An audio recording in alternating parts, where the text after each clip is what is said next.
there is this stereotype that old books and classical literature, they are all super like serious and stiff and dramatic and have no humor in them. And yeah, there are novels that are like that, but also our ancestors had senses of humor. They made jokes and they occasionally wrote them down. And some of those jokes actually aged quite well. So, I would like to introduce you to a book that I read recently that made me laugh so hard that my stomach hurt. This is The Seven Brothers by Alexis Kivi. It's one of the most famous and important pieces of Finnish literature. There is even a Finnish municipality that has the golden-haired heads of the seven brothers on its coat of arms.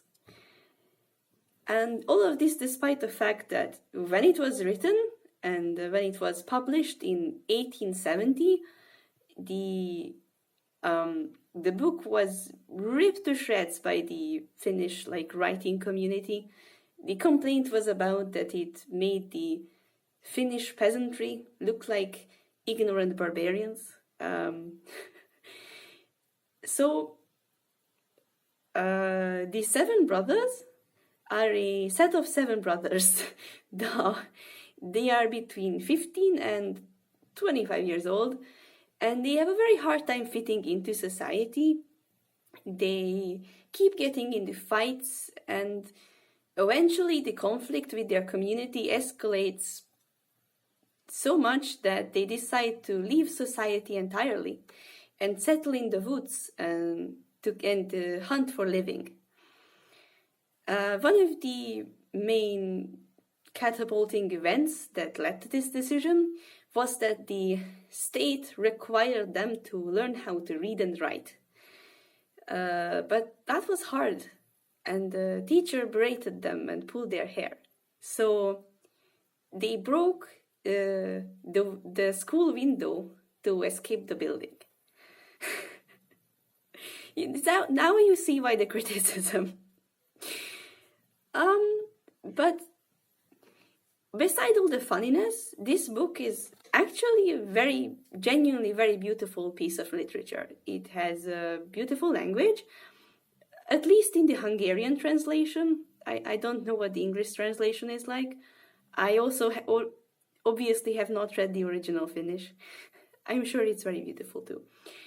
And it's also quite imaginative and kind of magical. There's actually a lot of, mentions of supernatural and folkloric creatures in it. The brothers themselves tell of stories about trolls and princesses and magicians and all that. One of them even has a vision of visiting the Tower of the Devil on the moon. No, I will not elaborate further. This book is an experience. If you want to see more of the funny moments, and then I'll leave you to discover it by yourself. Go read it.